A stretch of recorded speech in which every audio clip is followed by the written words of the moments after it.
क्षमा कीजिएगा, मैं यहां पर कदापि पुण्य की प्राप्ति के लिए प्रयास करने वाले लोगों को बढ़ावा नहीं दे रहा हूं। जो लोग गिरिराज जी की परिक्रमा इसलिए लगा रहे हैं ताकि हमारे घर में सुख संपत्ति आवे, उनके लिए यहां बात नहीं हो रही है। जो गंगा स्नान इसलिए कर रहे हैं ताकि गंगा स्नान से हमारे पूर्व के पाप नष्ट हो जाए, जो किसी कामना से भक्ति करते, कामना वाली भक्ति वालों की बात नहीं हो रही, यहां प्रेम लक्षणा भक्ति की चर्चा हो रही है। अभी इस कथा से पूर्व हमारी रायपुर में कथा थी, छत्तीसगढ़ में, लेकिन वो किसी कारण से स्थगित हो गई। अब पूर्व में सब जगह पता चल गया कि रायपुर में कथा होने वाली है। एक बालक, वो कोई बहुत बड़े एग्जाम की तैयारी कर रहा था, कथा भी सुनता था। बहुत समय से तैयारियां कर रहा था कि अब ये एग्जाम मेरा क्लियर हो, कथा भी सुन। उसको पता लगा कि रायपुर में कथा होनी है, बड़ा प्रसन्न हुआ। लेकिन अगले ही दिन उसके यहाँ रिजल्ट, वो मार्क्स, वो क्या कहते हैं उसको, जो एग्जाम की डेट्स होती है वो आई, और उसमें वही डेट आई जिन डेटों में रायपुर में कथा थी। वो इतना परेशान हो गया कि बोले अब मैं क्या करूं, कथा कैसे सुनूंगा, इसमें तो मेरे एग्जाम है। अब वो पढ़ने भी बैठे तो उसका पढ़ाई मन ना लगे, उसको बार बार यही लगे कि कथा होगी, मैं वहां नहीं जा पाऊंगा, मुझे पेपर देने कहीं बाहर जाना है। ठाकुर जी देखो कितना खेलते हैं, लेकिन प्रयास करने वाला कभी विफल नहीं होता। उसने घर वालों के मध्य में अपनी बात रखी, बोले जिसके लिए मैं पिछले 6 महीने से प्रयास कर रहा हूं, मैं ये पेपर नहीं दे पाऊंगा। मैं एक बार को मैंने करके देख लिया कि मैं उस पढ़ाई के बिना रह सकता हूं, पर कथा के बिना नहीं रह पाऊंगा। कथा तो मुझे सुननी है। लेकिन ठाकुर जी ने ऐसी विडंबना करी कि वहां कथा ही नहीं हुई। अब बेचारे ने पेपर भी छोड़ दिए और कथा भी नहीं हुई। ताली क्यों बजा रहे हो इस बात पे? उसने पेपर भी छोड़ दिए और कथा भी नहीं हुई। अब वो बालक आया वृंदावन, अब खाली समय था तो आया। उसने आकर के मुझे बताया, बोल महाराज जी मेरे साथ तो ऐसा ऐसा हुआ कि मैं 6 महीने से तैयारी कर रहा था, पेपर आए तो उसी समय कथा की डेट आई, मैंने पेपर छोड़ दिए कि नहीं कथा सुनूंगा, पेपर के लिए अगले साल फिर तैयारी करूंगा। लेकिन पता चला कथा ही कैंसिल हो गई। अब मैं इसमें क्या समझूं? ठाकुर जी ऐसा क्यों कर रहे हैं मेरे साथ कि मैं 6 महीने की तैयारी की, प्रेजेंटेशन भी नहीं दे पाया, अपनी पेपर भी नहीं दे पाया, कथा भी नहीं हुई मेरे लिए। मैंने कि देखो तुम बस अपना विश्वास मत छोड़ो, देखो हुआ तो ठाकुर जी ने खेल तो खेल लिया तुम्हारे साथ, मैं लेकिन परिणाम अच्छा करेंगे कुछ। अभी भी वो बालक लगा है, अभी तक उसके साथ कुछ ऐसा हुआ नहीं कि वो प्रसन्न हो, पर वो लगा है उसी विश्वास में कि नहीं कुछ तो अच्छा होगा। और ये बात निश्चित है कि विश्वास ना डगमगाएगा तो ठाकुर जी कुछ ना कुछ करेंगे। ठाकुर जी ऐसी स्थिति में डाल करके हमारी मन की भावना परखते हैं, ना इधर के छोड़े ना उधर के छोड़े, बीच में खड़े हैं। एक तरफ खाई एक तरफ कुआं, बीच में खड़े हैं। ऐसी स्थिति ठाकुर जी अपने प्रेमियों को ही देते हैं। और ऐसी स्थिति जब कभी भी जीवन में आवे, बस उस समय अपने मन से कुछ भी दुर्विचार प्रकट मत करना, क्योंकि उस समय ठाकुर जी देखते हैं अब क्या करेगा। स्वामी विवेकानंद कहते हैं, यदि एक भी दिन आपका बिना भयानक परीक्षा के निकल रहा है तो आप जीवित नहीं हो, आप जी नहीं रहे हो, आप कुछ अच्छा नहीं कर रहे हो। पर हर दिन आपके सामने ऐसी परिस्थिति आती कि क्या करें समझ नहीं आ रहा है, तो समझो कि हाँ ठाकुर जी की दृष्टि है आप पे।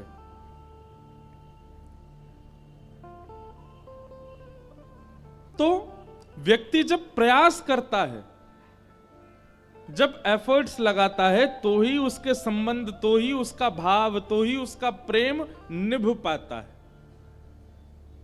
प्रयास मुक्त व्यक्ति को कुछ प्राप्त नहीं होता।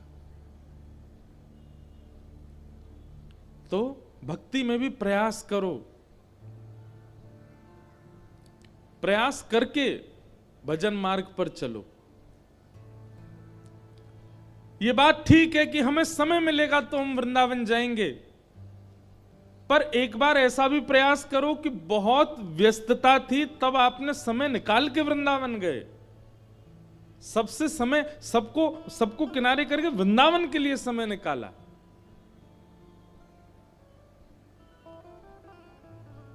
समय मिलने पर जाना और समय निकाल कर जाना, दोनों में बहुत अंतर होता है। ठाकुर जी के लिए प्रयास कीजिए, ठाकुर जी के लिए समय मिलने पर हम करें, ऐसा नहीं, समय निकालो उनके लिए, तभी कल्याण होगा। और हां, जिनको पुण्य ही चाहिए जीवन भर, उनके लिए ये सारी बातें नहीं है। प्रेम लक्षणा भक्ति करने वालों के लिए सब विषय है।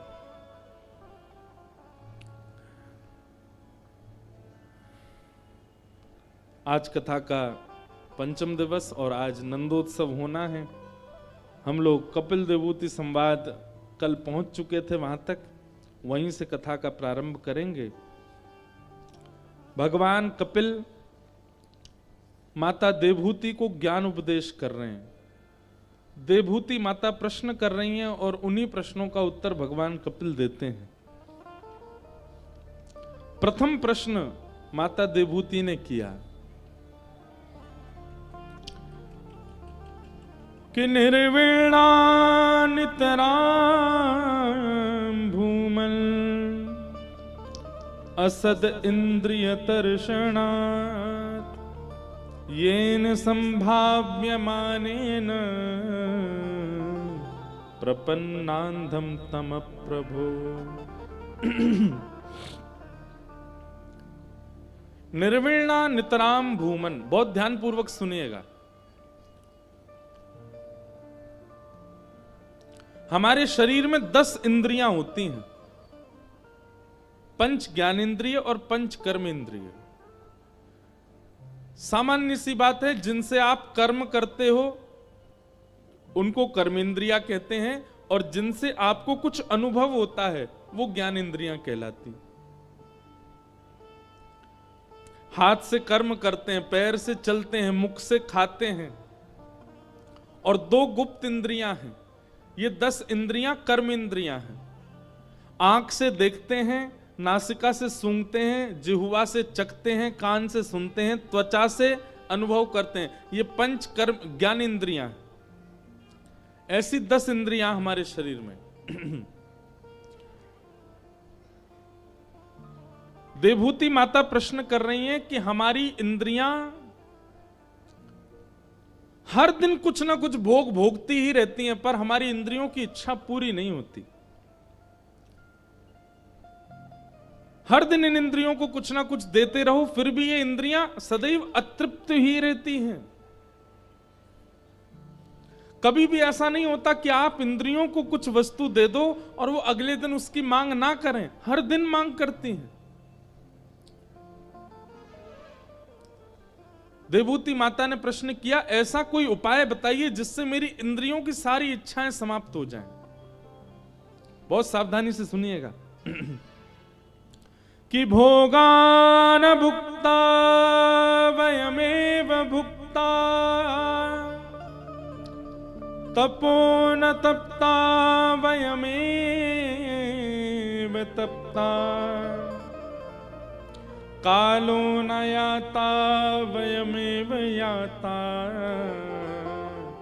तृष्णा न जीर्णा वयमेव जीर्णा।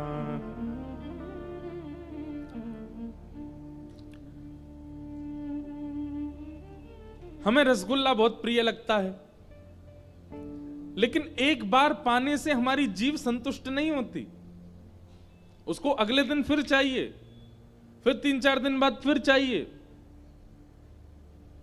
अब लोग आते हैं सुबह, कहां कभी बदायूं के प्रसिद्ध पेड़े, बदायूं के प्रसिद्ध क्या काले जामुन,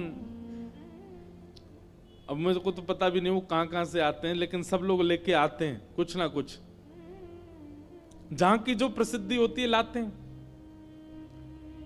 पर आप कभी अपनी जीभ से पूछ के देखिए कि इसकी इच्छा कभी पूरी होती है? कभी नहीं। हर दिन इसको कुछ ना कुछ देते रहो, फिर भी इसको बार बार चाहिए। और केवल जीव नहीं, हमारी सारी इंद्रियां,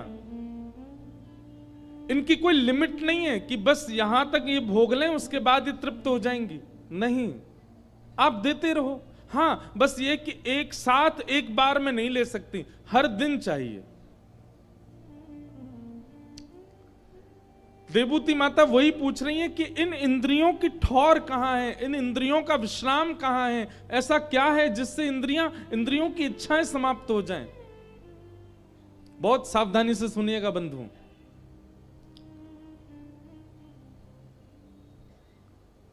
कई लोगों के दुख के कारण बहुत बड़े होते हैं, पर कई लोग ऐसे भी होते हैं जो केवल नमक ज्यादा और कम होने पर भी दुखी हो जाते हैं दिन में। कई लोग इस बात से भी दुखी हो जाते हैं कि इसमें नींबू अच्छे से क्यों नहीं डाला सब्जी में, ये भी उनके दुख का कारण। और दुखी, चलो ठीक है, एक आध बार किसी पर थोड़े नाराज हो गए, इतना दुख नहीं, उनका वह दुख 2-3 दिन तक रहता है। अरे उस दिन हमने ऐसा खाया था, उसमें ये था, नमक नहीं था, उसमें मिर्च कम पड़ी थी, ये थी, इतनी से दुखी हो जाते हैं लोग।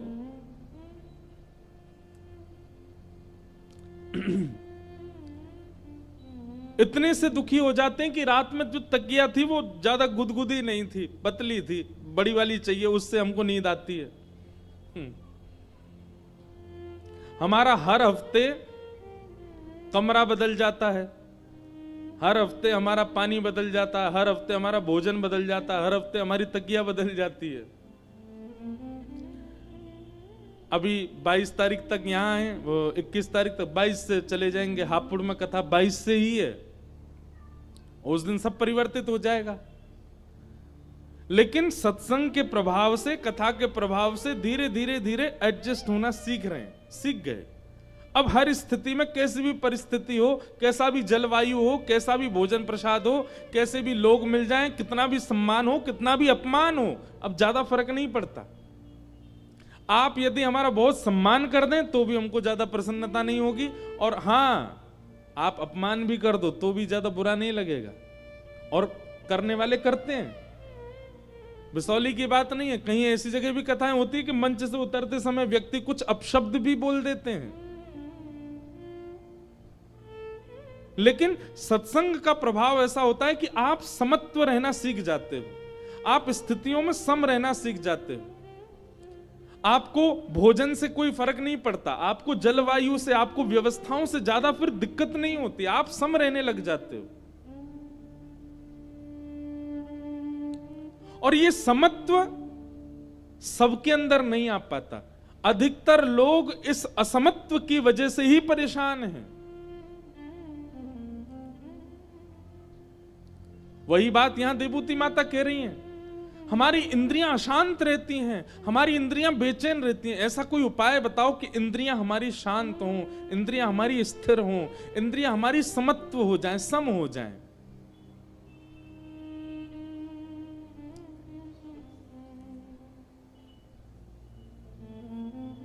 तब भगवान कपिल उत्तर देते हैं, और भगवान उत्तर देते हुए क्या कहते हैं कि योग आध्यात्मिकः पुंसाम् श्रोतव्या मतो निःश्रेयसाय मे अत्यंतो परतिर्यत्र दुःखस्य च सुखस्य च कि चेतः खलवस्य बन्धाय मुक्तये चात्मनो मतम् गुणेषु सक्तं बन्धाय रतं वा पुंस मुक्तये।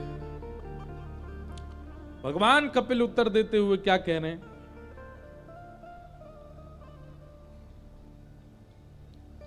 मां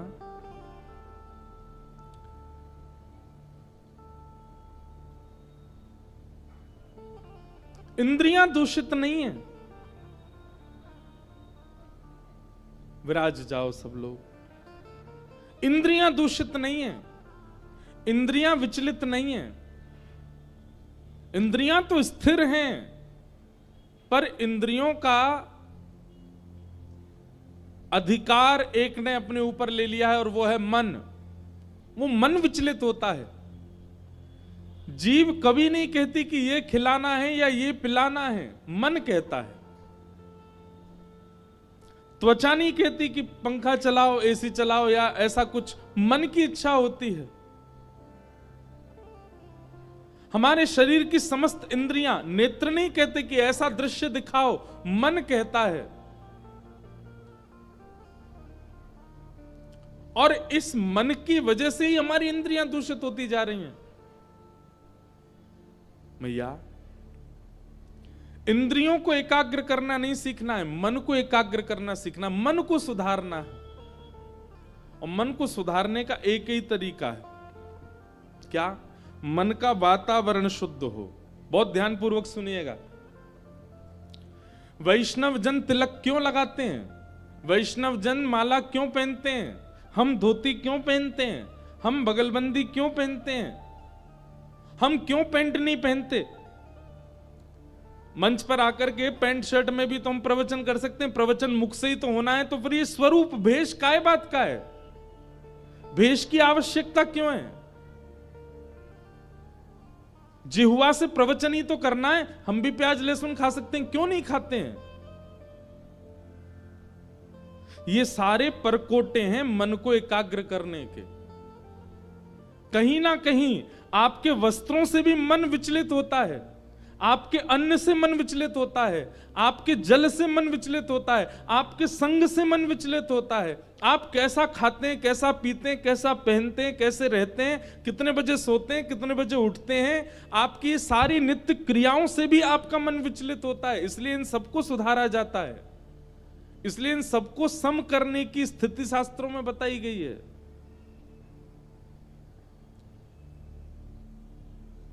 क्यों वैष्णव जन धोती में ही रहते हैं? क्योंकि पैंट में भजन नहीं होगा।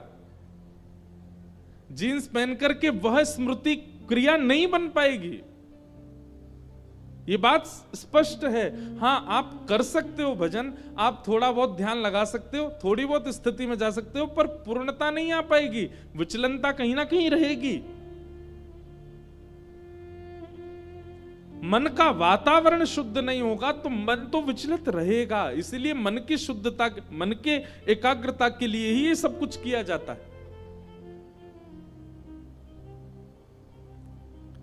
भगवान कपिल कह रहे हैं, मां, मन का संग सुधार दो, मन के आसपास की स्थिति सुधार दो, मन अपने आप सुधर जाएगा। यदि मन का संग नहीं सुधरा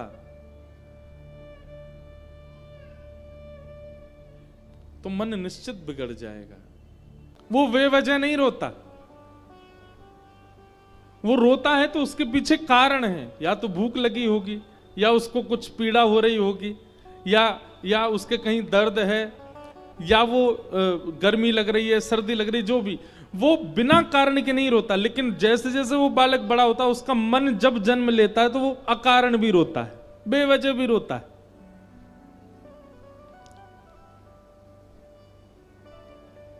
मन और बुद्धि ये दो हैं।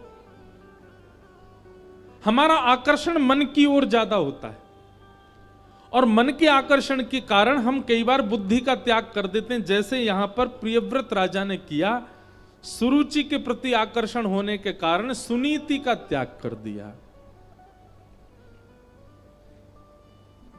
लेकिन याद रहे, मन हमेशा आपको उस वस्तु की ओर भगाएगा, उस वस्तु की ओर ले जाएगा जो आपको चाहिए, और बुद्धि आपको उस तरफ ले जाएगी जो आपके लिए जरूरी है। जरूरी वस्तु और चाहने वाली वस्तुओं में अंतर होता है।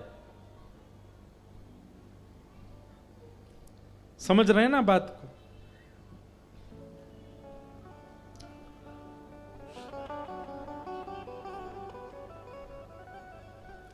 कल सुबह उठ करके सब लोग जल्दी 5 बजे उठ करके मिलेंगे और फिर ग्राउंड में घूमेंगे, चक्कर लगाएंगे, खेलेंगे, कूदेंगे, आनंद करेंगे।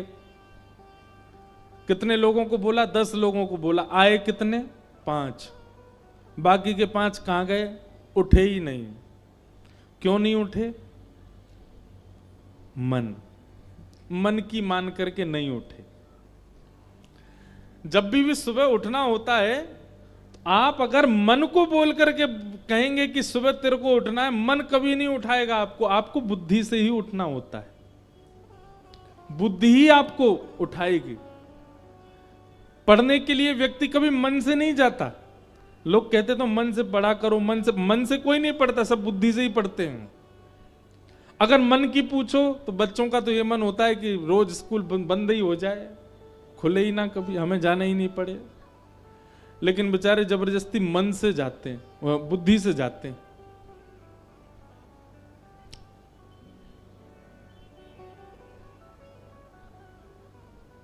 विवाह व्यक्ति मन से करता है। विवाह व्यक्ति मन से करता है, लेकिन विवाह के उपरांत वो बुद्धि से रहता है। आप लोग ज्यादा एक्सपीरियंस दो, हमें तो पता नहीं है, लेकिन वास्तविकता यही है।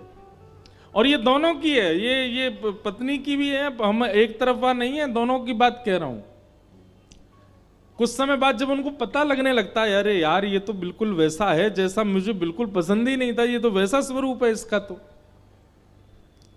अब क्या कर सकते हैं, अब तो हो गया सब, तो फिर बुद्धि से रहते हैं। ठीक है, चलो निकालो समय, जीवन है, इसको स्वीकार करो जैसा भी। बुद्धि जो है वो परिस्थिति को स्वीकार करना सिखाती है, मन भगाता है। मनमौजी व्यक्ति होगा ना, वो कई बार विवाह के बाद भी टिक नहीं पाता, उसको तब भी रहता ना ना ना ना वो और कोई। आप कहेंगे तो महाराज जी क्या करें, बुद्धि की माने कि मन की माने? भक्ति के पथ पर आओ। भक्ति के पथ पर जब आप चलने लगोगे, नाम जप करने लगोगे, सत्संग करने लगोगे, श्री ठाकुर जी की उपासना करने लगोगे, लीलाओं का चिंतन करने लगोगे, तो क्या होगा? मन और बुद्धि ये जो अलग अलग थे ना, ये एक ही हो जाएंगे।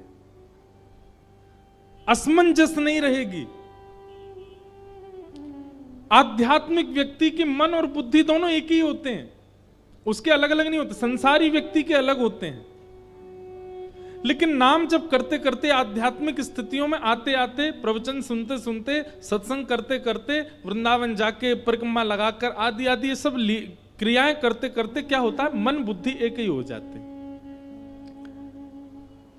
वृंदावन से प्रेम करने वाले व्यक्ति की बुद्धि भी कहेगी कि वृंदावन चलो, मन भी कहेगा वृंदावन चलो। उसकी मन बुद्धि दोनों एक ही राग अलापने लग जाते हैं।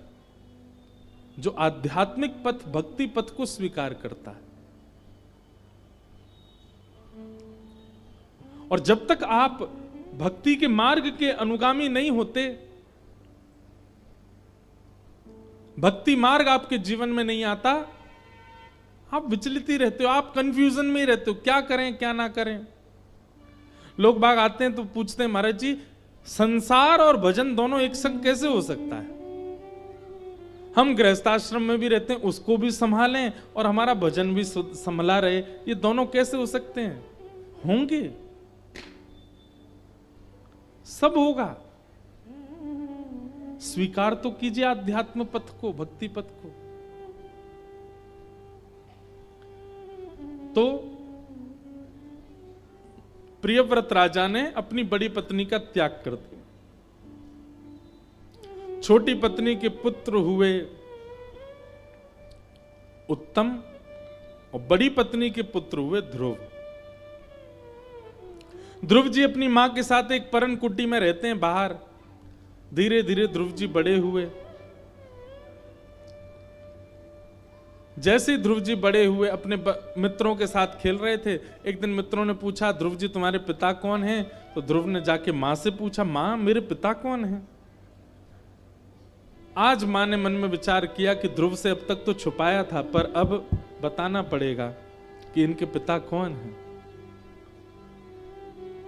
ध्रुव की मां ने बताया, बोले सामने जो राजभवन है, इसमें जो राजा बैठे हैं वही तुम्हारे पिता हैं। बालक ध्रुव के मन में भावना उत्पन्न हुई, मैं जाकर के अपने पिता को देखूं तो सही कैसे हैं। जैसे ही राजभवन में प्रवेश किया तो पिता की गोद में दूसरा बालक बैठा है। वह देख करके बालक और छटपटा गया, मेरे पिता की गोद में किसी और का बालक बैठा, मैं बैठूंगा। जैसे ध्रुव जी गोद में बैठने के लिए आगे बढ़े, इतने में ही छोटी मां सुरुचि आ गई और नन्हे से ध्रुव को रोक दिया और रोक कर बोली, कहां जाते हो? बोले, वो मेरे पिता हैं, मैं उनकी गोद में बैठने जा रहा हूं। छोटी मां ने कहा, वो तुम्हारे पिता हैं पर मैं तुम्हारी मां तो नहीं।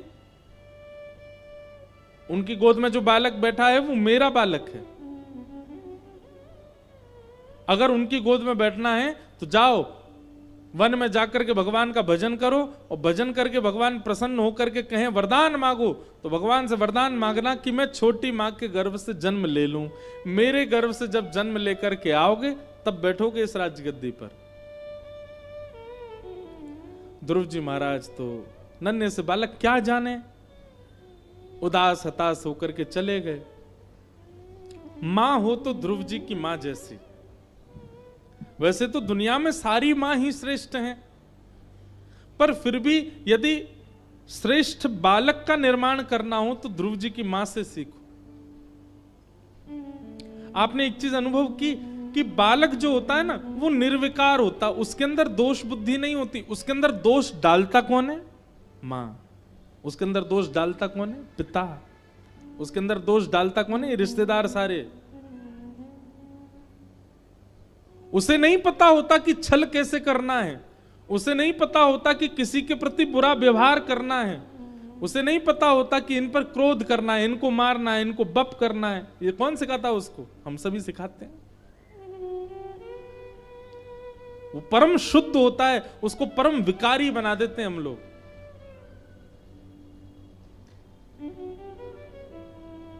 विकारी समझते हैं ना, कोई भिकारी ना सुन लिया हो। विकारी मतलब विकार, दुनिया भर के प्रपंच हम डाल देते हैं उसके अंदर। वो तो परम शुद्ध होता है। ध्रुव जी महाराज अपनी मां के पास आए, कुछ बोले नहीं, शिकायत नहीं की। ये ध्रुव जी का स्वरूप है। ये एक सद बालक की पहचान है कि वो चुगली नहीं करना जानता, वो शिकायतें नहीं जानता। शांत आकर के बैठ गए ध्रुव जी। मां समझ गई कोई बात है, गोद में बैठाया बालक को, कहा, ध्रुव क्या बात है, क्यों उदास हो? बोले, नहीं मां कुछ नहीं। नहीं बताओ, कुछ तो बात है। नहीं मां ऐसा कुछ नहीं है, बस। तभी दासी आई और दासी ने आकर के कहा, आज बालक ध्रुव आए थे और छोटी मां ने इनको बहुत डांटा। अंदर रोक लिया और कहा कि जाओ वन में जाकर के भगवान का भजन करके भगवान से वरदान मांगो कि मैं छोटी मां के गर्भ से जन्म लूं, तब तुम इस राज्य गद्दी पर बैठोगे। सुनकर के ध्रुव जी मां से लिपट के रो गए। बोले, मां, छोटी मां ने ऐसा क्यों कहा मुझसे?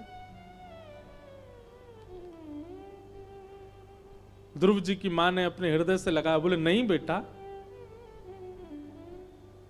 अपने आप को हंस के भांति बनाओ।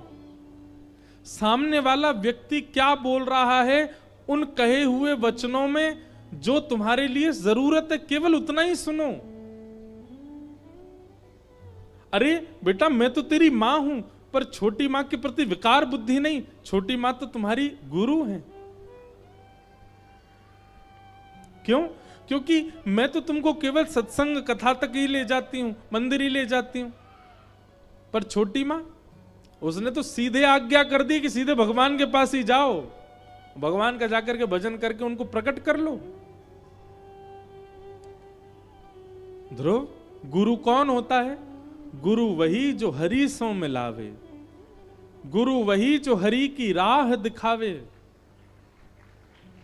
वो छोटी मां तेरी कोई दोषी नहीं है, छोटी मां तेरी कोई शत्रु नहीं है, वो तो तेरी गुरु है। बेटा, इस बात को ऐसे मत सोचो कि मां ने डांटा, बल्कि ऐसे सोचो कि शायद भगवान तुमसे मिलना चाहते हैं, लेकिन तुमको किसी के द्वारा कहलवाना चाहते थे, इसलिए छोटी मां का आश्रय लिया। छोटी मां के द्वारा ठाकुर जी ने तुमको संदेश पहुंचवाया कि तुम मिलने आओ। ध्रुव जी महाराज के नेत्रों में छोटी मां के प्रति विकार आने ही नहीं दिया मां ने। ऐसा ही होना चाहिए माता पिता को। हम बाल्यकाल से शत्रुता क्यों सिखा देते हैं बालकों को?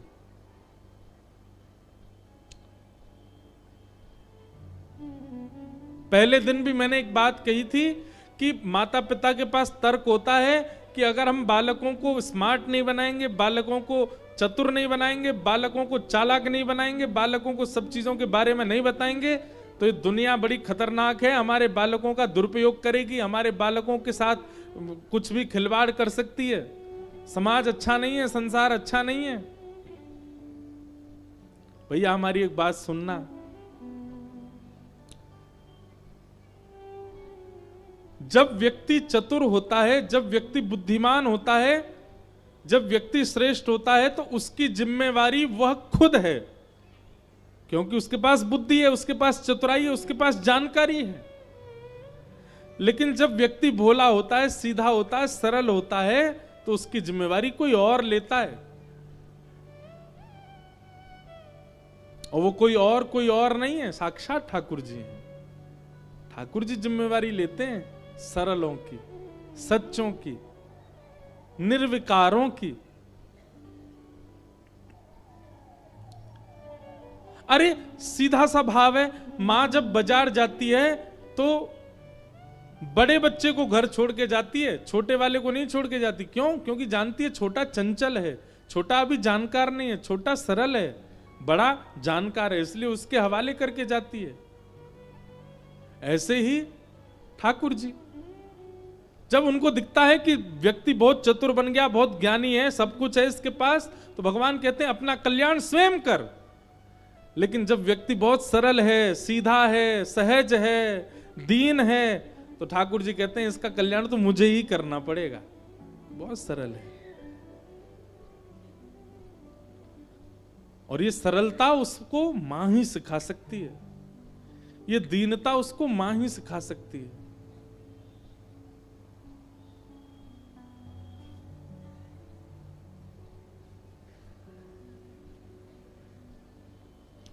ध्रुव जी महाराज की माता जी ने ध्रुव जी को मन में ऐसे भावना प्रकट कर दी कि छोटी मां के प्रति कोई विकार उत्पन्न हुआ ही नहीं ध्रुव जी के चित्त में। मां को प्रणाम किया, बोले मां मैं जा रहा हूं वन में भगवत प्राप्ति के लिए। और ध्रुव जी बड़ी मां को प्रणाम, अपनी मां को प्रणाम करने के बाद फिर राजभवन में गए, छोटी मां को प्रणाम किया, बोले आप मेरी गुरु हैं, आपने आज्ञा की थी कि वन में जाके भगवान का भजन, मैं जा रहा हूं मां भजन करने के लिए वन में। और 4.5-5 वर्ष के ध्रुव जी महाराज निकल गए वन में। तभी आकाश मार्ग से जा रहे नारद जी ने देखा नन्हा सा बालक वन में जा रहा है। नारद जी महाराज सामने आ गए, ध्रुव जी महाराज ने प्रणाम किया। नारद जी बोले कहां जा रहे हो बालक? ध्रुव जी बोले वन में जा रहा हूं भगवत प्राप्ति के लिए। नारद जी महाराज बोले किसने कह दिया तुमको कि वन में भगवान रहते हैं? अरे छोटे बालक, मां की गोद में बैठने का समय है, तुम वन में जा रहे हो? चलो जाओ, वापस लौट करके जाओ, अपनी मां के पास जाओ, वहीं पर भोजन रोटी पाओ। वन में भगवान भगवान नहीं रहती, हिंसक जीव रहते हैं, खा जाएंगे तुमको, चलो लौट जाओ। ध्रुव जी महाराज ने थोड़ी सी भौं उठाई और नारद जी को देख करके बोले मैं चला तो जाऊंगा, लेकिन पहले ये बताइए आप कौन हो? ध्रुव जी महाराज बोले हमें दुनिया नारद कहती है, वैसे हम हरिदास वर्य हैं। एक बात सुनिएगा बंधुओं, नारद जी का नाम लेने पर आप लोग वो टीवी वाले नारद जी को मत लिया करो। अधिकतर लोगों के मन में जैसे ही नारद जी की बात आती है तो सब लोग बोलते हैं वो ही नारद होंगे, नारायण नारायण, वो जो टीवी में देखा हमने बचपन से। नारद जी कार्टून नहीं है। एक बात याद रखिएगा, सूत्र है नारदो देव दर्शन। अगर ठाकुर जी आपसे मिलने का मन बनाएंगे तो उससे पहले नारद जी मिलेंगे आपसे। अगर जिसको नारद जी नहीं मिले ठाकुर जी नहीं मिल सकते। अगर किसी व्यक्ति ने नारद जी का अनुभव नहीं किया तो निश्चित है कि उसको ठाकुर जी नहीं मिलेंगे। आप कहोगे महाराज जी नारद जी कैसे मिलेंगे, क्या पहचान है? कोई प्रशंसा वाली बात नहीं कर रहे हैं, पर यह वास्तविकता है। वास्तव में कथा सुनाने वाले, कथाओं के द्वारा ठाकुर जी का दर्शन कराने वाले वक्ता ही नारद होते हैं। यदि उनकी वाणी से, सुनो सुनो सुनो पहले बात, यदि उनकी वाणी, अब आप हमको नारद जी मत समझ लेना, यदि वक्ता की वाणी सुनकर के आपके नेत्र बंद हो गए और आपके चित्त में अपने आप ठाकुर जी की छवि प्रकट होने लग जाए, तब समझना कि इनकी वाणी नारद है। किसी की भी हो सकती है और किसी को भी हो सकती है।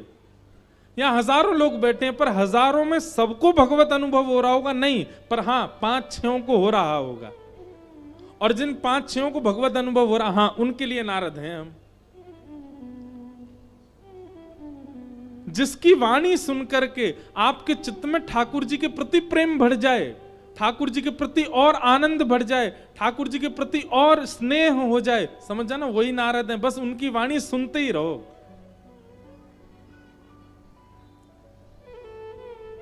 और वो कोई भी हो सकते हैं, जरूरी नहीं है मैं ही हूं।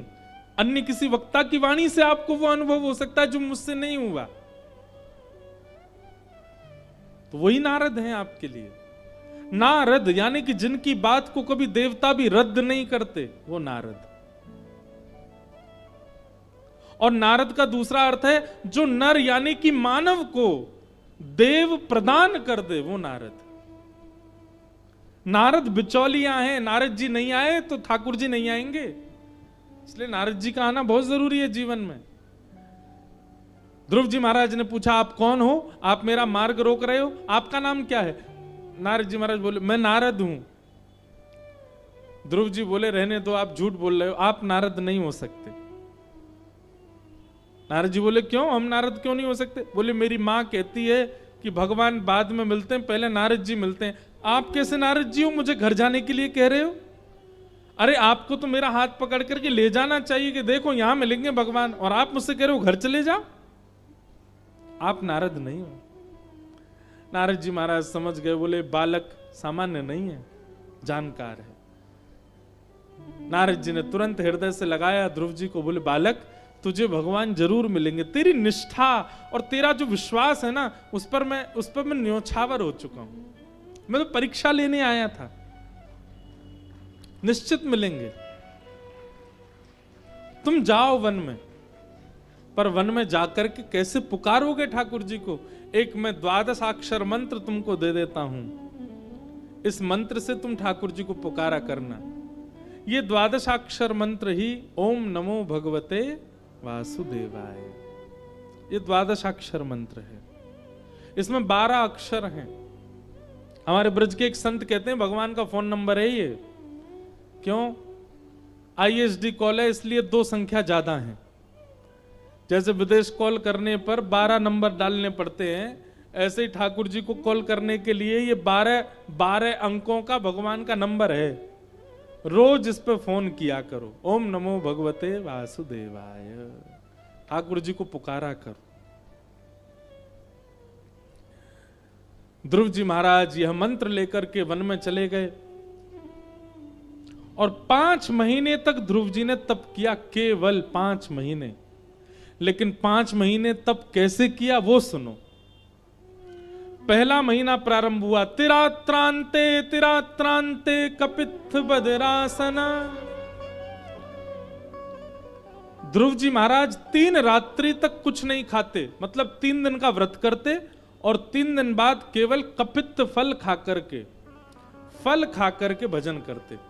मतलब 3 दिन व्रत 1 दिन फल, 3 दिन व्रत 1 दिन फल। इस प्रकार 1 महीने तक ध्रुव जी ने भजन किया। दूसरा महीना प्रारंभ हुआ तो 6 दिन तक कुछ नहीं खाते और 6 दिन बाद केवल जल पी करके और पत्ते खा करके भजन करते। तीसरा महीना जब प्रारंभ हुआ तो 9 दिन तक कुछ नहीं खाते और 9 दिन बाद केवल वायु पी करके भजन करते हैं।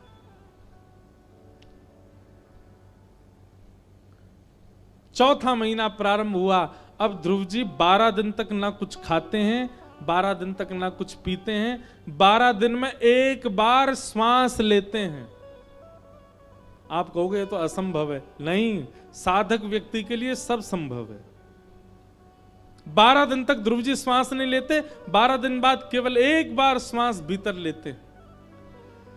जैसे ही चौथा महीना पूर्ण हुआ, ध्रुव जी महाराज मन में विचार करने लगे, भगवान अभी तक नहीं आए। मैं हर महीने 3 दिन का व्रत बढ़ा देता हूं, अब के मैं पूर्ण व्रत करूंगा, ना मैं श्वास लूंगा, ना मैं श्वास छोड़ूंगा, ना कुछ खाऊंगा, ना पीऊंगा, केवल एक पैर पर खड़े होकर के भगवान को पुकारूंगा। और 5वां महीना प्रारंभ होते ही ध्रुव जी ने श्वास लेना भी बंद कर दिया। अपनी दोनों भुजाओं को आकाश की ओर करके एक पैर के ऊपर खड़े होकर के ध्रुव जी महाराज भजन करने लगे।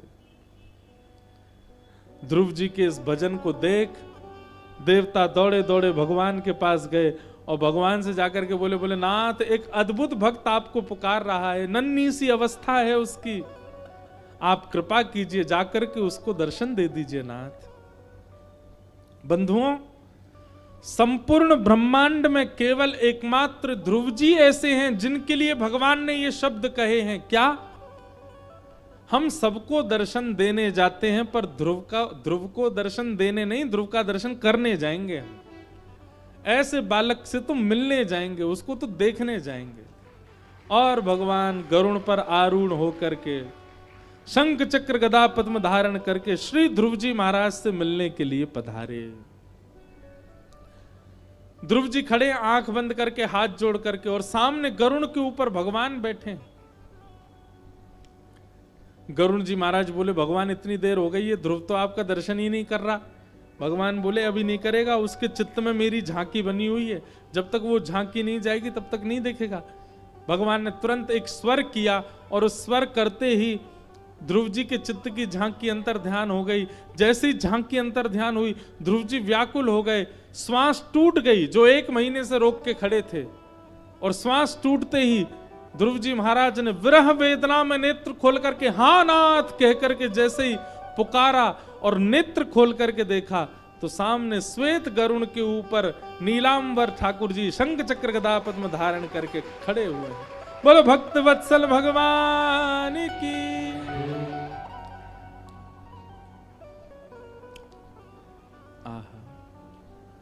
ध्रुव जी महाराज के नेत्र सजल हो गए। नन्हे से हैं ध्रुव जी, केवल 5 वर्ष की अवस्था है, छोटे छोटे हाथ हैं, छोटे छोटे चरण हैं, छोटा सा मुख है ध्रुव जी का। घर परिवार माता पिता सबसे दूर एकांत वन में खड़े हैं, सामने भगवान दर्शन दे रहे हैं।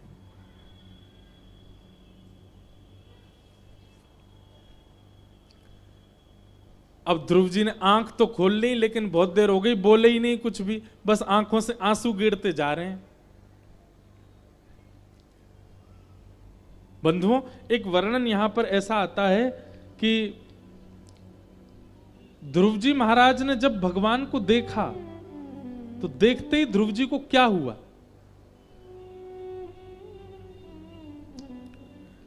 द्रग्भ्याम प्रपश्यन् प्रपिबार्निवार्भक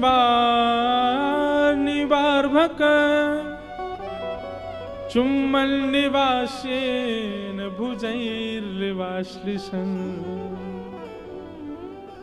अगर पहली झलक ठाकुर जी की दिखेगी तो हमारे साथ क्या होगा?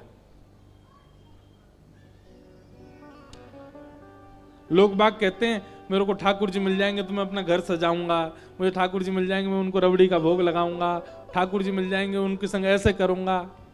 सही पूछो तो ठाकुर जी मिल गए तो आप बेहोश रह जाओगे, आप बहुत देर तक तो होश में ही नहीं आओगे, और जब होश में आओगे फिर से ठाकुर जी को देख के फिर बेहोश हो जाओगे। ठाकुर जी को देखने के बाद, अरे महाराज, सामान्य संसार के लोगों को देख करके व्यक्ति अपना होश खो बैठता है, ठाकुर जी आ जाएंगे तो क्या होगा? लेकिन ध्रुव जी के साथ क्या हुआ उसका वर्णन यहां पर शुकाचार्य जी ने किया है, बहुत ध्यान से सुनिएगा। ध्रुव जी ने जैसे ही नेत्र खोल करके भगवान को देखा तो थोड़ी देर तो निहारते रहे, थोड़ी देर के लिए तो मूर्छा सी आई ध्रुव जी को। इतने सुंदर हैं ठाकुर जी, इसलिए मूर्छा आएगी। उनका रूप लावण्य इतना सुंदर है कि हमारे नेत्र उसके अधिकारी नहीं है, हमारे नेत्र उसको सहन कर नहीं पाएंगे। लेकिन ध्रुव जी महाराज थोड़ी देर में चेतना आई, और चेतना आकर के श्री ध्रुव जी महाराज ने क्या किया, बोले द्रग्भ्याम प्रपश्यन प्रपिवार निवार भकम, दंडवत प्रणाम किया। और दंडवत प्रणाम करके ध्रुव जी ठाकुर जी को कैसे देख रहे हैं, बोले भैया चुम्बन निवास्येन भुजैर रिवाश्लिशन। ध्रुव जी के मन में इच्छा प्रकट हो रही है, कैसे भी करके मैं इनके ऊपर चढ़ जाऊं और इनके ऊपर चढ़ के अपने अंक में अपने पैरों से इनसे लिपट करके और इनके गोल मटोल गालों को अपने अपने 2-4 दांतों से काट खाऊं। इतने प्यारे लग रहे हैं ठाकुर जी।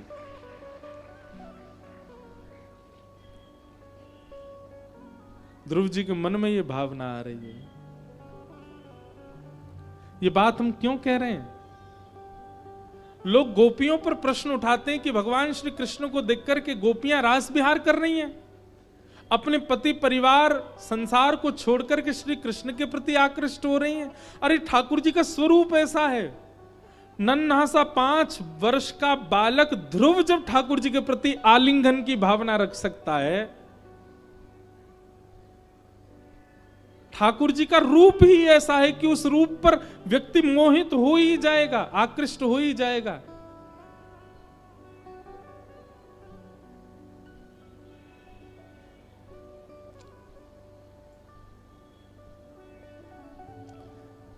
ध्रुव जी महाराज दूर खड़े हैं और दूर खड़े खड़े अपने अपने दांतों को चबा रहे हैं, अपने होठों को काट रहे हैं। क्यों? इतना इच्छा हो रही है कि कैसे भी ठाकुर जी गोद में चढ़ करके एक बार इनके गालों का अपने ओष्ठों से स्पर्श तो कर लूं मैं। कितने प्यारे लग रहे हैं ठाकुर जी। अरे भाई, बड़े की भावना बालक के प्रति ऐसी हो समझ में आता, पर नन्हे से बालक की भावना बड़े के प्रति ऐसी हो ठाकुर जी के प्रति ही हो सकती है। बालक को सब पकड़ करके अपनी गोद में लेके उसके गाल का स्पर्श करना चाहते हैं, पर बालक किसी बड़े को देख करके उसकी गोद में चढ़ के उसके गाल का, ये तो उल्टी गंगा है। पर ध्रुव जी की स्थिति ऐसी ठाकुर जी के रूप के प्रति। ध्रुव जी जब थोड़ी देर कुछ नहीं बोले, भगवान ने समीप बुलाया, बोले इधर आओ ध्रुव, तुम बोलते क्यों नहीं हो, हमको बुलाया तो फिर बोलो। ध्रुव जी महाराज बोले मैं छोटा सा बालक हूं, अभी तो मुझसे बोलना ही नहीं आता, आप कृपा करो। तब भगवान ने अपना शंख ध्रुव जी के गाल से स्पर्श कराया, और जैसे स्पर्श कराया ध्रुव जी को ब्रह्म ज्ञान हो गया। ध्रुव जी महाराज अपनी बुद्धि विवेक से भगवान की स्तुति गाने लगे, और स्तुति गाते हुए कह रहे हैं, अब पूरी स्तुति तो हम नहीं गाएंगे, पर एक अंतिम याचना जो ध्रुव जी ने की है कि भक्ति मुहु प्रवहताम त्वयि में प्रसंगो भूयादनंत महताम ममलाशयानाम येनांजसोल वणमुरु व्यसनम भवाब्धिम निश्चय भवद गुण कथा मृतपान मत। क्या कह रहे हैं ध्रुव जी? हे नाथ, पूरी स्तुति गाई ध्रुव जी ने, और स्तुति के बाद में अब वरदान मांग रहे हैं ठाकुर जी से। ध्यान से सुनिएगा क्या वरदान मांगते हैं। बोले नाथ, दुनिया तो मांगती है कि आपकी भक्ति मेरे जीवन में आ जाए, पर मैं आपसे मांगूंगा कि आपकी भक्ति का व्यसन मुझको लग जाए। जैसे व्यसनी व्यक्ति को लत लग जाती है एक वस्तु की, वैसे मेरी स्थिति हो जाए, मैं व्यसन के भांति आपकी भक्ति किया करूं। जैसे व्यसनी व्यक्ति हर जगह बहाने ढूंढता है व्यसन भोगने के, मैं हर जगह बहाने ढूंढा करूं आपको भजने का नाथ, ऐसी कृपा मुझ पर कर दो। ध्रुव जी महाराज की भक्ति से ठाकुर जी अत्यंत प्रसन्न हो गए, और प्रसन्न होकर के ठाकुर जी ने ध्रुव जी को वरदान प्रदान किया। और वरदान देकर के भगवान बोले, अब ध्रुव तुम 36,000 वर्ष तक राज्य करो। ध्रुव जी बोले, अब मुझे राज्य की कामना नहीं है। भगवान बोले, आए तो तुम राज्य की कामना से ही थे, अपने पिता की राज्य सिंहासन पर तुमको बैठना था। अब जाओ, हम तुम वरदान देते हैं 36,000 वर्ष तक के लिए तुम राजा बनोगे। और 36,000 वर्ष के लिए ध्रुव जी राजा बने। तत्पश्चात मृत्यु देवी के सिर पर पैर रख करके एक विमान में विराजमान होकर के श्री ध्रुव जी महाराज ध्रुव लोक को प्रस्थान करे। एकमात्र भक्त ऐसे हैं भगवान के जिनका स्वयं का लोक है।